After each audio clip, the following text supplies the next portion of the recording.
Lib Radio, c'est ici et c'est maintenant. www.libradio.org.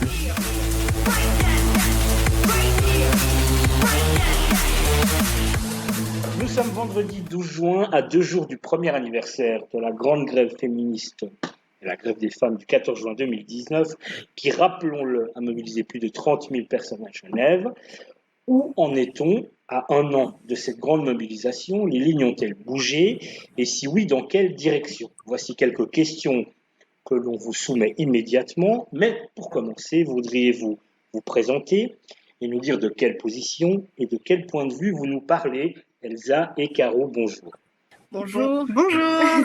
Alors nous, on est Elsa et puis Caro de Jeunesse Solidaire, donc la jeunesse de Solidarité Genève. Nous sommes actuellement au local de Solidarité et puis voilà, c'est tout pour la présentation. C'est très bien. Voilà. Eh bien, c'est tout à fait suffisant. Voilà, mais ça veut dire qu'en quelques mots, les jeunes de Solidarité à Genève, qui sont-elles, qui sont-ils? Voilà, on peut dire que voilà, ce sont des personnes qui sont en lutte, qui sont des personnes militantes pour tout un ensemble de causes. Voudriez-vous peut-être nous dire, voilà, quelles sont-elles ces causes pour que les personnes identifient un petit peu la mesure de l'entité? Alors, la jeunesse solidaire s'est formée vraiment autour de buts précis, de choses qui animent la jeunesse aujourd'hui. On a des combats très emblématiques comme la lutte contre la crise climatique et aussi le féminisme, qui sont vraiment des choses qui nous tiennent à cœur absolument. Mais on a aussi toutes autres genres de luttes et on est très impliqué. Enfin, tout ce qui est les questions de solidarité internationale avec les migrations, etc. Ou simplement la précarisation en général des travailleurs qui nous tient énormément à cœur. Et donc, c'est tout un faisceau d'actions sur lesquelles on se propose de réfléchir en tant que jeunes et voilà, de débattre et d'aller... Voilà. Nous sommes, en d'autres termes, nous sommes aussi une jeunesse éco-socialiste, féministe, antifasciste, antiraciste, etc., etc. Très bien. Donc, et effectivement, c'est à cela que je me référais aussi, c'est que si, pour les personnes qui souhaitent en savoir plus et où vous accoster, eh bien, elles peuvent le faire au travers du site internet www.solidarité.ch/Genève, où là, on voit que voilà, jeunesse solidaire, c'est quelque chose d'anticapitaliste, de féministe, d'éco-socialiste, d'antifasciste. Ça, c'est parmi les mots qui sont vraiment mis en avant. Et également le mail qui est le suivant, jeunesse.solidaire@gmail.com. Pour toutes les personnes qui souhaiteraient effectivement vous accoster, elles peuvent le faire, elles peuvent vous contacter via le site et l'adresse mail qu'on vient de donner. Alors, à un an de la grande grève dont on parlait tout à l'heure, quel bilan, quel constat, les lignes ont-elles bougé? Et si oui, ont-elles bougé dans le bon sens, au moins partiellement? Voilà, quel constat est-ce que vous tirez un an après cette grande mobilisation? Un an après, est-ce que les lignes ont bougé? Alors en Suisse, honnêtement, avec le Covid-19, je ne sais pas trop. Parce que honnêtement, il y a des femmes battues de plus en plus. Je veux dire, il y a il y a grandes chances d'avoir de plus de féminicides. Donc, de ce point de vue-là, non. Je veux dire, on n'a pas vraiment avancé, quoi. Et en règle générale, si on voit aujourd'hui le collectif de la grève des femmes reprendre exactement les mêmes revendications un an après, en insistant davantage dessus, c'est qu'effectivement, on n'est pas allé assez loin et ça a très peu bougé en règle générale, vraiment très peu. Il y a eu des terrains sur lesquels il y a eu des choses, des débats qui ont émergé et peut-être aussi, pour revenir sur l'actualité, la crise du Covid a peut-être permis un petit peu de visibiliser les personnes et souvent femmes qui étaient en première ligne dans le travail souvent précaire dans les hôpitaux, etc.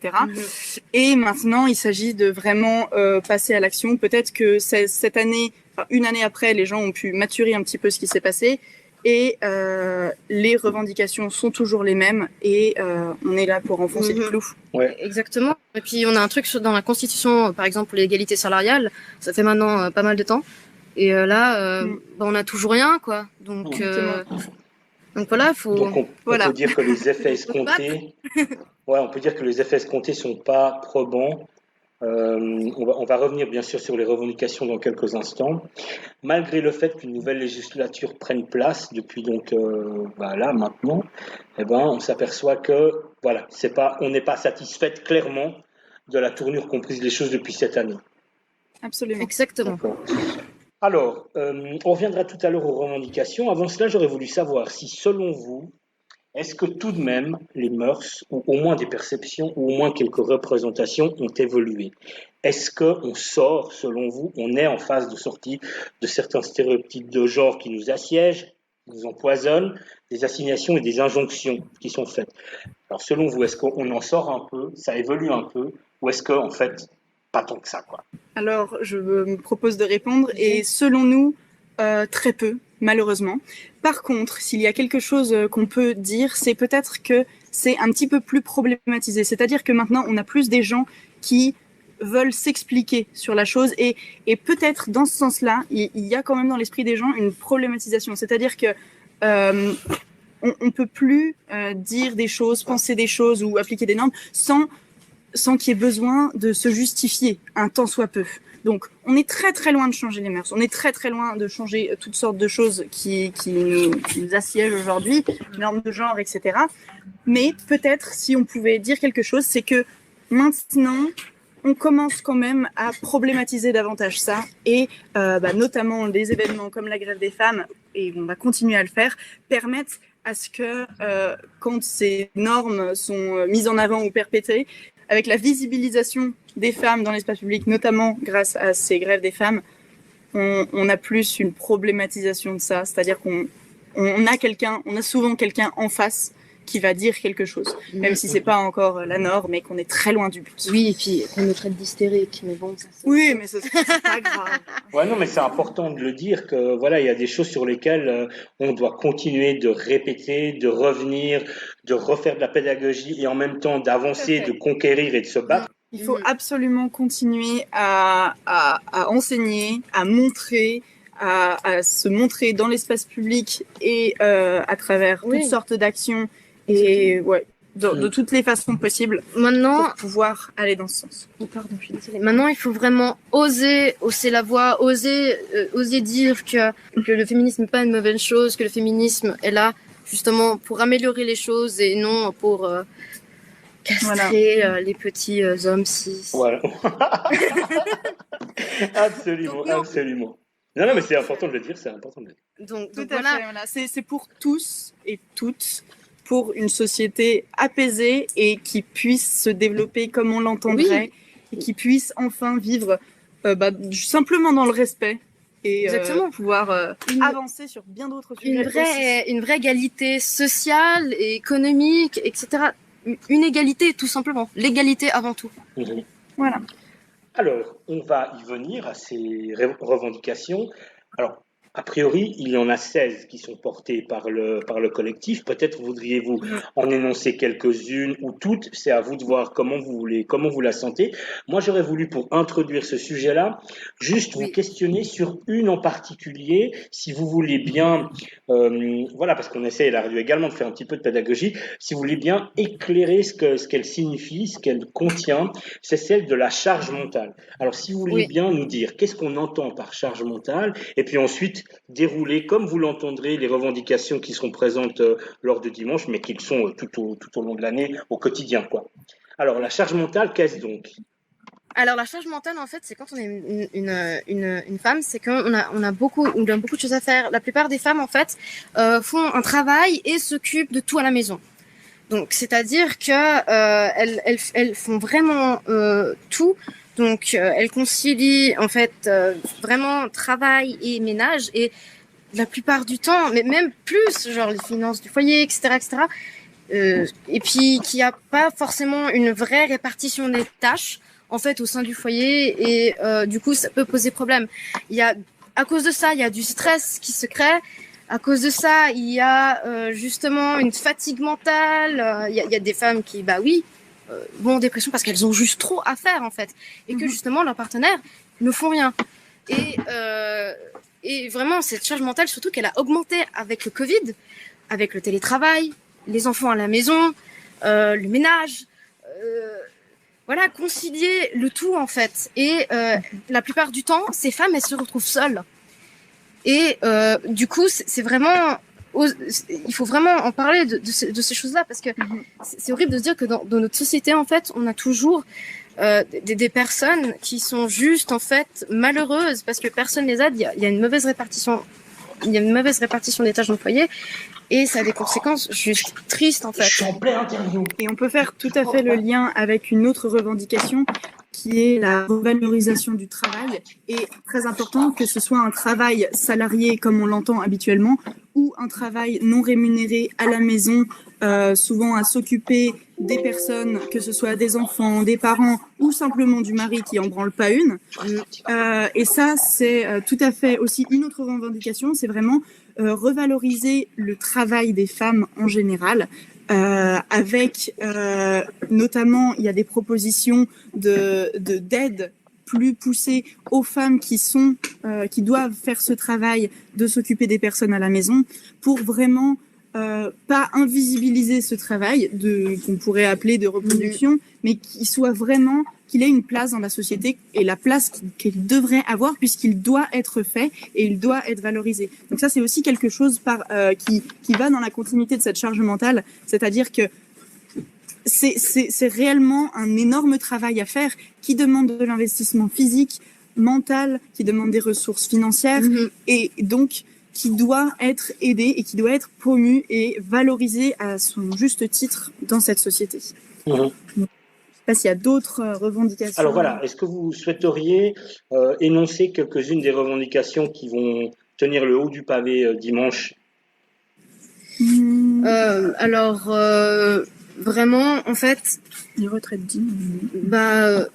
Honnêtement, personnellement, donc là c'est vraiment à titre personnel, ce serait surtout cette revendication du féminicide parce que on est en Suisse, on est quand même un des premiers, même voire le premier, je crois. Pays d'Europe. Pays d'Europe. Oui, en termes géographiquement. Oui, géographiquement. Géographiquement. Pour le taux de féminicide.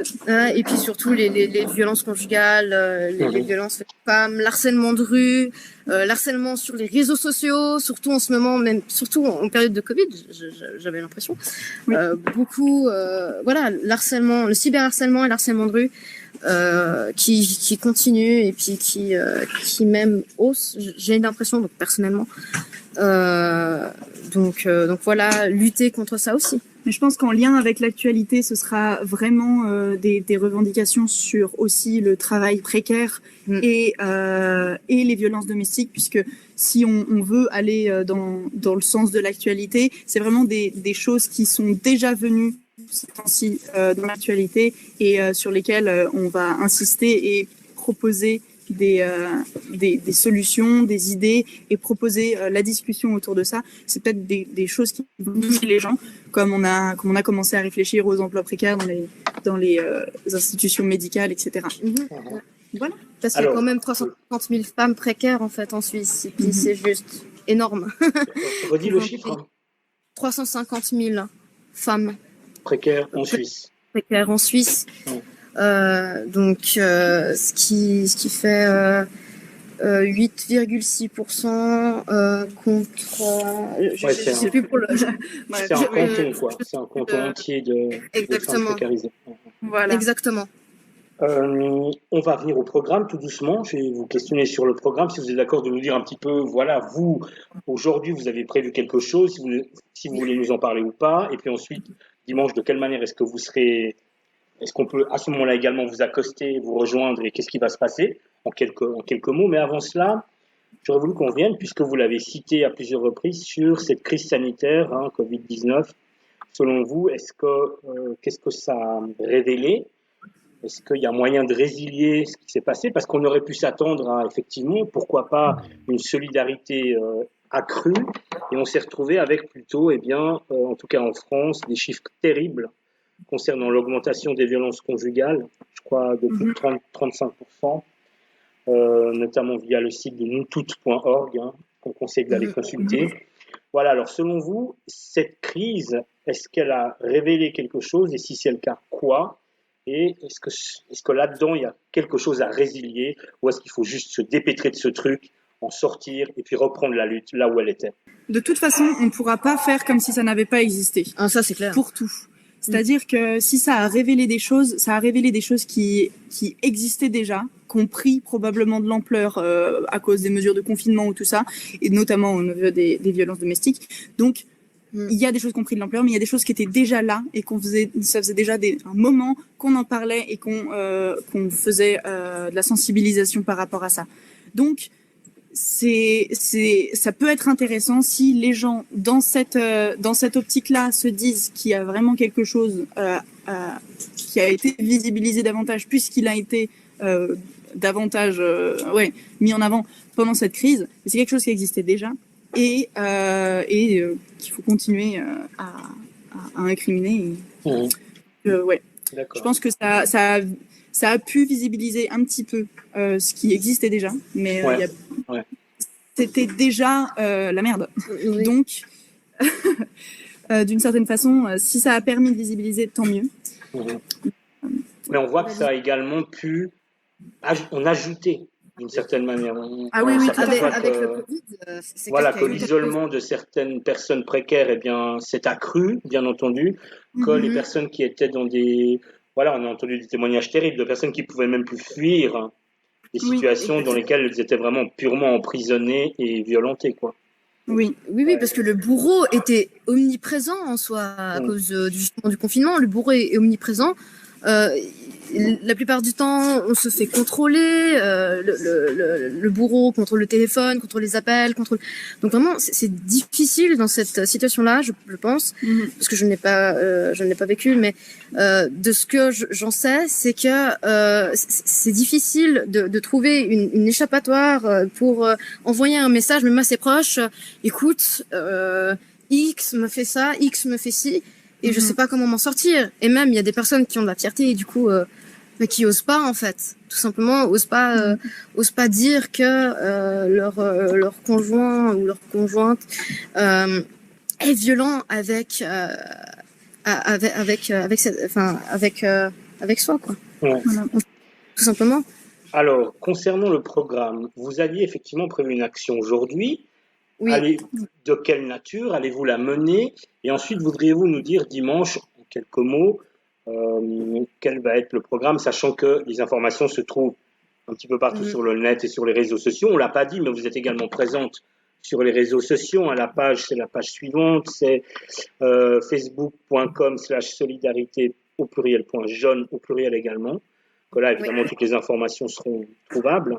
Et voilà, voudriez-vous nous dire, vous, votre action du jour, est-ce que vous la menez ou pas? De quelle nature serait-elle? Et dimanche, qu'est-ce que vous allez un petit peu faire?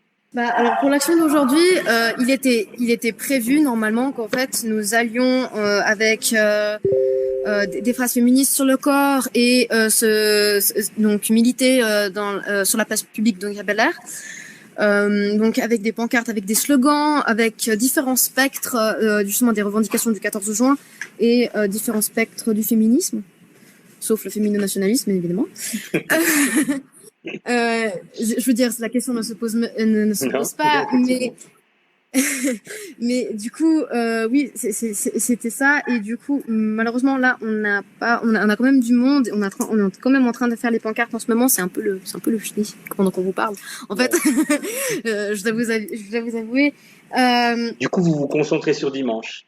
Ouais, on vous concentre quand même plus sur dimanche, mais on va quand même peut-être mettre les pancartes dans la rue pour que justement il y ait de la visibilité, pour qu'au moins les gens s'interpellent et ils se disent tiens, je vais aller au 14. Et nous-mêmes aller interpeller les gens avec des tracts. Avec des tracts et leur dire et il y aura et bien entendu qu'il y aura jamais assez de ces messages-là dans la rue, d'autant plus qu'on est en face de, comme vous le savez bien, de toutes ces images stéréotypées terrifiantes qui nous assiègent partout dans la rue.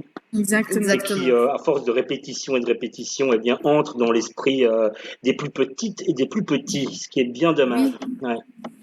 Alors, pour dimanche, qu'est-ce qui va se passer? Est-ce que vous souhaiteriez nous dire quelques guidelines comme ça? Alors, on peut tout à fait vous dire quelques guidelines. Encore une fois, je tiens à répéter que nous ne faisons pas partie du collectif, donc on relaie simplement le travail exceptionnel que le collectif a fait et on invite tous les auditeurs à aller sur leur site internet ou leur Instagram, etc.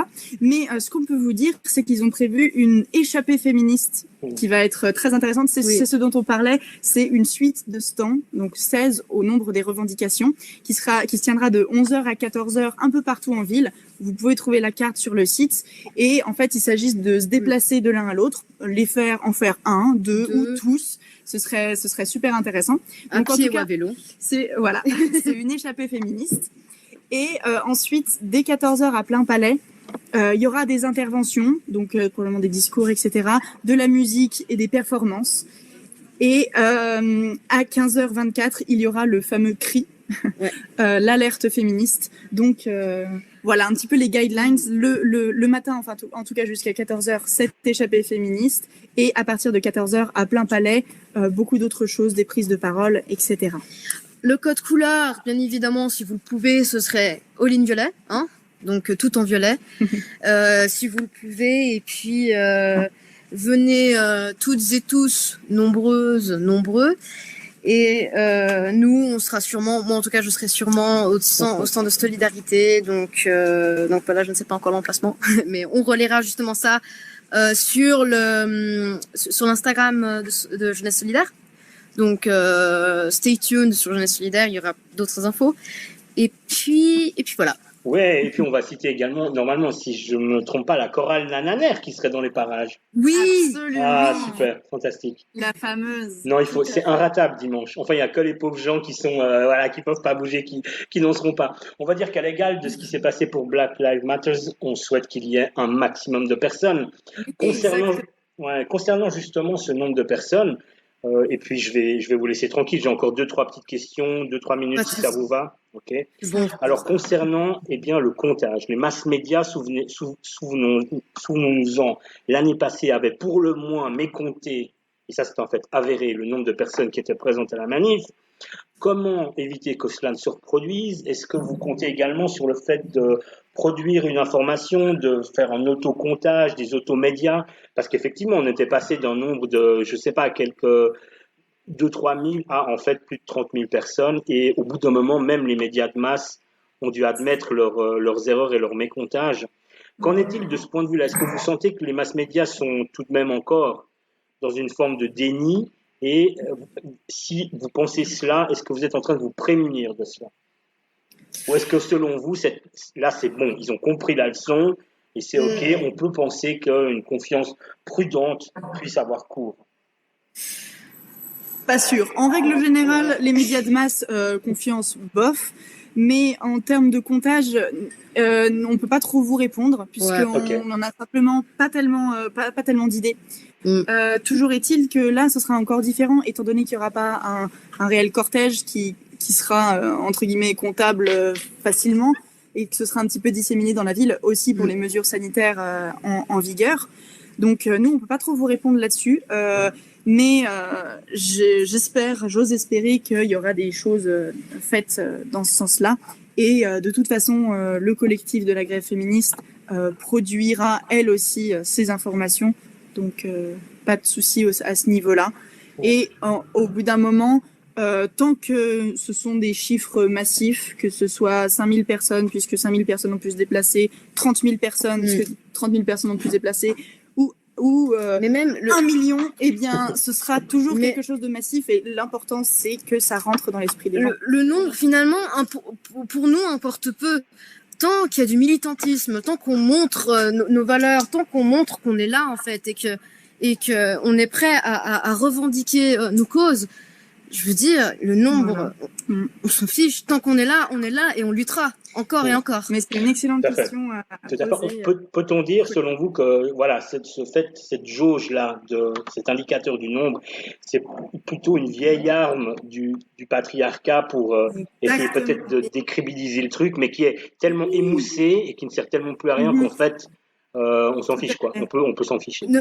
Il faut pas se leurrer. Les médias, ils invisibilisent les luttes féministes, et ça depuis la nuit des temps.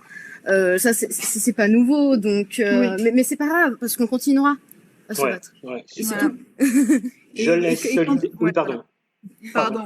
Non, non, Quand on voit qu'une toute petite action comme une occupation de parking l'année dernière fait parler, interpelle dans la rue et qu'on voit qu'on peut discuter avec les gens, ça c'est déjà une énorme victoire au quotidien. Et là, effectivement, au niveau du nombre, c'est pas trop grave. C'est vraiment dire, on est là, on s'en fout du nombre, on est là, on gueule et on veut une société égalitaire. Très bien, très bien. Jeunesse solidaire Genève, c'est donc la jeunesse de solidarité Genève, comme on l'a dit, anticapitaliste, féministe, écosocialiste, antifasciste. Peut-on dire que justement ce mouvement s'inscrit également dans quelque chose de plus grand d'une certaine manière? Peut-on dire qu'il procède, qu'il en appelle également à la justice sociale, à la justice climatique, qu'il se revendique de l'antipatriarcat et de l'anticapitalisme? Et que dans ce sens-là, l'idée c'est tout de même, c'est avant tout d'une certaine manière la convergence des luttes. Oui, on peut tout à fait le dire. Je suis ravi de l'entendre. Nous sommes des bobos islamo-gauchistes. non, mais cette féministes. question en préfigure une autre. Alors, cette question était pour annoncer la suivante, qui est celle qui vient maintenant. Selon vous, qui sont vos alliés et qui sont les ennemis? Oula. Bah, la droite, c'est des ennemis. Je veux dire, bon, ça c'est la réponse facile. Mais non, c'est facile. Mais une autre réponse qui peut paraître facile et poétique, nos alliés les plus chers, c'est les femmes. Évidemment, en ce moment-là, tous les jeunes qui rêvent d'avoir simplement un avenir, tous les jeunes qui descendent dans la rue pour que ce soit les causes climatiques, toutes les femmes qui se bougent dans la rue, toutes les femmes qui se bougent à la maison ou qui peuvent pas venir là. Donc, nos alliés, c'est les personnes qui sont pénalisées, qui sont violentées au quotidien. Et tout simplement, on a l'avenir de notre côté, donc ça va bien se passer. On sera là pour construire quelque chose de plus égalitaire, de plus juste, et où tout le monde puisse s'épanouir pleinement, et on se battra pour l'avoir. Et après, voilà, est-ce que vous vous questionnez déjà pour le après? On l'a dit en début d'entretien. On est à 1 an de cette première mobilisation massive dont on aurait pu supposer qu'elle bouge les lignes plus que finalement elle l'a fait. Selon vous, voilà, de quoi nos lendemains seront-ils faits? La lutte va-t-elle continuer? Est-ce qu'elle doit continuer? Est-ce qu'elle doit prendre d'autres formes? Et lesquelles éventuellement? Voilà, dites-nous un petit peu à quoi est-ce qu'on peut s'attendre pour les lendemains de ce premier anniversaire, de la grève féministe. Alors, honnêtement, bien sûr que... par contre, là, je m'entends en arrière-plan, c'est assez bizarre. Pardon. Honnêtement, mais bien sûr que la lutte doit continuer. Je veux dire, si nos grands-mères, même avant nos grands-mères, nos arrière-grand-mères, continuent la lutte, je veux dire, nous, on a même... Enfin, je veux dire, on a tellement de choses à combattre. Je veux dire, on peut pas s'arrêter là, c'est pas possible. C'est tout fait. Et puis... Bien évidemment, il y aura des actions. De notre côté, il y a une action qu'on a dû mettre en suspens à cause du coronavirus, qu'on va justement remettre sur pied. Sur ça, il faut, on va vous tenir au courant sur nos réseaux sociaux. Il y a aucun souci, mais il y aura des actions et c'est pas parce qu'il y a seulement, on n'est pas des militants du dimanche justement. Dans le sens où on va pas s'arrêter un seul dimanche, donc le 14 juin, on va continuer donc le plus qu'on peut à militer, quoi. Ouais, il y a une magnifique énergie qui a émergé depuis l'année dernière, depuis cette grève féministe, et on voit que maintenant les gens, quand on leur parle du 14 juin, ça commence à tilter. Donc il y a déjà quelque chose qui a été encore une fois visibilisé, mis dans le débat public, et ça, c'est déjà quelque chose. Alors, les revendications, comme tu l'as dit, comme on l'a dit, elles sont très nombreuses, elles sont très larges, elles sont très lourdes, et on va continuer à les porter. La lutte va jamais s'arrêter, enfin, jusqu'à qu'on ait une magnifique société égalitaire, ce qu'on va atteindre, hein. On a l'espoir, sinon on ne le ferait pas. Mais de toute façon, oui, les grèves vont se poursuivre, les actions vont se pérenniser, et on a pu peut-être moins en parler, mais un centre féministe, ce serait merveilleux. Ça pourrait vraiment amener les choses dans la ville de façon pérenne, et que petit à petit, ça devienne la nouvelle norme, que ce soit l'égalité, de rechercher l'égalité, et simplement que la vie dans la ville et dans la société offre les mêmes opportunités et des expériences apaisées pour tous. Exactement. Voilà, donc c'est important. Le message qu'on voulait faire passer, c'est ça, c'est celui de la lutte perpétuelle, quotidienne de tous les Exactement. jours, et que pour ça, eh bien, les personnes qui vont entendre vos mots, eh bien, elles peuvent également vous accoster, vous approcher. Comment peuvent-elles le faire? Eh bien, rien de plus simple. www.solidarité.ch, solidarité c'est au pluriel, /Genève. On le mettra évidemment au libellé du podcast. Le mail, c'est le mail suivant, jeunesse.solidaire@gmail.com. Il y a également la page Facebook, donc c'est Solidarité Jeune. Et que voilà, on invite toutes les personnes qui ont envie de s'engager dans la durée pour à chaque fois redire, réinventer, refaire, reproduire, faire preuve de créativité et d'imagination, et bien de continuer plus loin ces luttes fondamentales que vous incarnez en ce moment. Voudriez-vous nous dire, pour terminer cette interview, alors la première chose, c'est y a-t-il une question que je ne vous ai pas posée à laquelle vous auriez souhaité répondre? Si c'est le cas, eh bien, allez-y, parce qu'on arrive là au terme de l'entretien. Si c'est pas le cas, eh bien, Elsa et Caro, déjà, j'aimerais vous remercier beaucoup, vous souhaiter bonne lutte pour ce dimanche et pour tous les autres jours de l'année. Merci. Avec Merci plaisir. beaucoup. Et puis, si vous n'avez pas de questions à laquelle vous aurez souhaité répondre, peut-être juste de rappeler en quelques mots à quel moment vous, en tout cas, on vous retrouve, à quel instant, à quel endroit et à quelle heure. Alors, comme on l'a dit avant, en fait, on ne sait pas toujours le stand, en fait. Donc, ce sera justement communiqué soit demain, après-demain, en tout cas avant dimanche. Sur les réseaux sociaux de jeunesse solidaire, donc que ce soit Instagram, Facebook et tutti quanti. Et puis voilà, on se réjouit de vous retrouver les plus nombreuses et nombreux dimanche. Et s'il y a quoi que ce soit, si vous avez des questions, si vous voulez nous rejoindre, on ne sait pas, vous êtes toujours les bienvenus. Ouais. Eh bien, contactez-nous, quoi.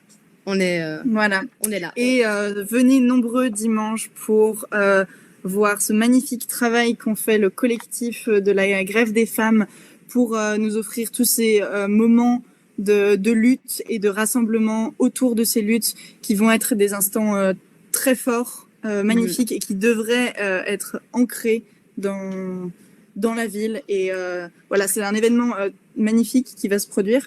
Et donc, on vous attend nombreux dimanches dans les rues, tout en violet. Tout en violet, à vélo ou à pied, il n'y a pas d'excuse. Merci beaucoup Elsa, merci beaucoup Caro.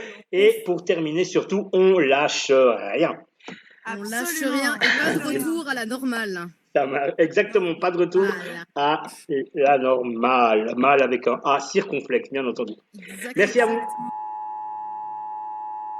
This is not a test. This is your emergency broadcast system announcing the commencement of the annual purge.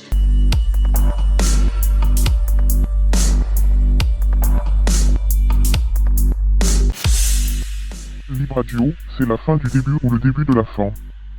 www.libradio.org